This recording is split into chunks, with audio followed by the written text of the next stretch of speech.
Hello and welcome to Your Simplified Coin Review. So today we're going to be talking about Tether. I've gotten a lot of comments and questions about it. A lot of people think it's a very safe thing. Some people think it's a total scam. So what is it? Well, we're going to be looking at that. Before we go any further, make sure you're a subscriber to our channel so you can enter our contest. Today is actually the last day of our $100 in Ethereum contest. I'll put the information in the video description below and you can check that out and still enter. Tomorrow I'll be doing probably a live stream, I think, if I can figure out how to do it, and we're going to pick the winner. And after that, I'm also going to make an announcement about our next contest.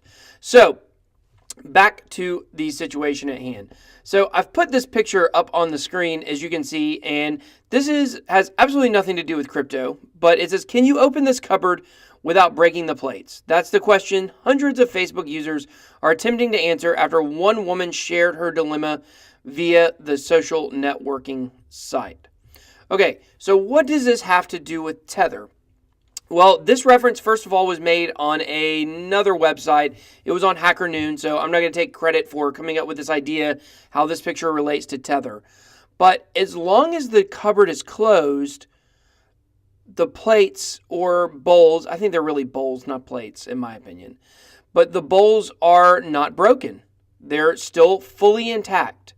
However, the moment that you open the cupboard, they're going to break. So for all intents and purposes, they're already broken. But however long you keep the cupboard closed, maybe indefinitely, maybe you never open the cupboard, the plates or the bowls are not going to literally be broken. But the moment it's opened, they're going to break. So that is the way that I see Tether. As long as the lid is not removed where people can get inside and look around, Tether's probably going to be just fine. But I believe that as soon as the cupboard door of Tether is opened, we are going to see the markets come crashing down. And anyone who had money in Tether is going to lose everything. So let's start with what Tether is. Tether is a stable coin, meaning it's supposed to have $1 backing every single Tether token. So that means that the equivalent from US dollars will always equal the equivalent of total tokens for Tether. So why is this so concerning? Well, I found this article and I'm going to put all of these articles in the video information below so you can see it. So Tether belongs to a family of digital currencies called stablecoins, the idea being that they're pegged to something with real world value. This helps keep the price stable compared to currencies like Bitcoin. In Tether's case, each token is worth exactly $1, and the company behind it, also called Tether, claims to have $1 in the bank for every token in existence. So this next part is pretty important. We'll look at this in the timeline as well. Tether was founded in 2015. The company also has close ties to Bitfinex, a popular digital currency exchange based in the Virgin Islands. It's been fined by U.S. regulators in the past. Tether previously denied a direct connection to Bitfinex, but a New York Times report last November revealed a clear line between the two companies. There's no doubt about it that Bitfinex and Tether are actually the same company.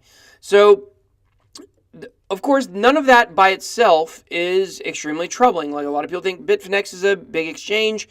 It's probably legitimate. But the real question with Tether is, do they actually have $1 in their bank account for every one Tether?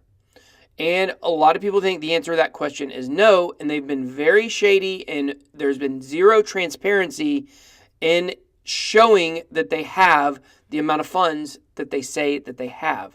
So it's very concerning. So let's go look at the timeline. We're going to have to fly through this thing because it's pretty long, but I'm going to try to just point out the highlights.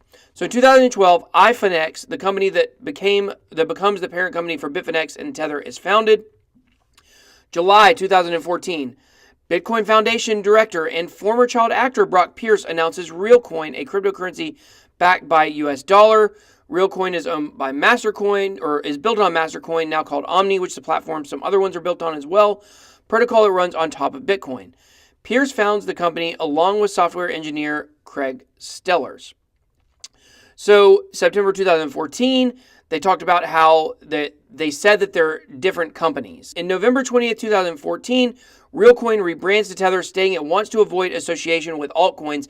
At the same time, the company announces several partners, including Bitfinex. So Tether trading began in February 25th of 2015. In May, there was a big hack. They tried to figure out a way basically to make up the value that occurred during the hack. So then we're going to come down here to August 17, 2016. And to me, this is where the really important stuff starts. Bitfinex announces it has hired Ledger Labs, a blockchain forensic firm, to investigate the theft and perform a complete financial audit of its cryptocurrency and fiat assets. Only the public never sees the results of the investigation. And months later, Bitfinex admits it never actually hired Ledger Labs to perform an audit with. So they hire this firm to come do an audit because the audit will show how much money they have in the bank. And if they have the $2.72 billion right now that supposedly they should have, then it'll be in their bank account. And as long as that's the case, then everything else is fine. But then they come out later and say, we didn't even hire them. Like, that's fishy. If that happened at your business or your place of work, you would immediately think something was up.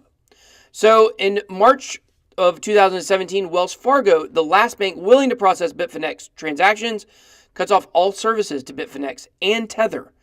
According to court documents, there was a countersuit that was filed, and later Bitfinex and Tether would both voluntarily drop the lawsuit, saying that it was just meant to buy them time. Another very sketchy issue. So in April, there was a character who began on social media named Bitfinex, and he started putting out this idea that basically Tether is creating their tokens out of thin air, which seems to be what a lot of people think is going on. So here we are back to the audit. May 5th, 2017, after declaring that it never actually engaged Ledger Labs for an audit, Bitfinex hires Friedman LLP to complete a comprehensive balance sheet audit. A third-party audit is important to all Bitfinex stakeholders, and we're thrilled that Friedman will be helping us achieve this goal. Okay, great. So we didn't have the audit before. Now we have hired someone to do it. November 7th, 2017, leaked documents dubbed Paradise Papers reveal Bitfinex and Tether are run by the same individuals. Up until that point, they had insisted they were separate. So now that we know they're together, what's the explanation for why they were saying that they were separate? And throughout this, I'd like to say I don't have the answer to that question. I never, there's never anything where I come to an understanding of why they wanted to remain separate. I guess maybe because if people figure out the scam that Tether is, maybe that will make Bitfinex look bad, and so they were trying to keep that separate. So it was hacked again. There's a lot of hacks going on with Bitfinex, which is a little sketchy. So this was a big story back in December. The CFTC sent subpoenas to Bitfinex and Tether, but no one ever saw the documents. Bitfinex then closed all registrations a couple weeks after they received those documents. In January, they opened back up registrations, but they said you had to deposit at least $10,000 to start trading. So here is, to me, the most troubling thing. Here we are with the audit again. After 5 months of saying an audit was forthcoming, Tether parts ways with auditor Friedman LLP. Given the excruciatingly detailed procedures Friedman was undertaking for the relatively simple balance sheet of Tether, it became clear that an audit would be unattainable in a reasonable time frame. So in January, they printed 850 million new Tether tokens. They just printed more, as we see 250 more million Tether tokens have been printed. They call them Tether grants, I believe.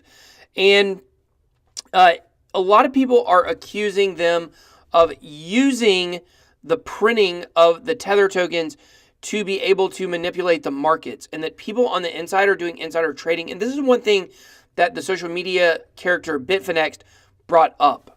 Okay, so let's just overview all of this. Tether and Bitfinex have pretended like they were separate, but they were together the whole time without any explanation. There's all kind of hacks going on with Bitfinex, more frequently than other exchanges. We have Wells Fargo refusing to deal with them. We have the CFTC subpoenaing them. We have two different audits now. One, which they said was going to happen, never even hired the place. And then another one they said was going to happen, and then they fired the place because they said they were making it too complicated.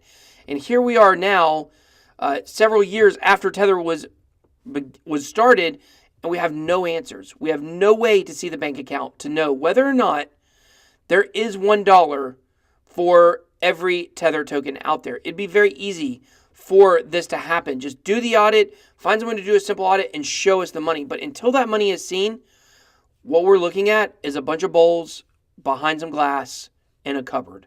And the moment that gets open and it becomes apparent that there is no money backing Tether, the market is going to crash, possibly up to 80%, because there's a lot of money in Tether. So my suggestion to you, not financial advice, do not tether your crypto.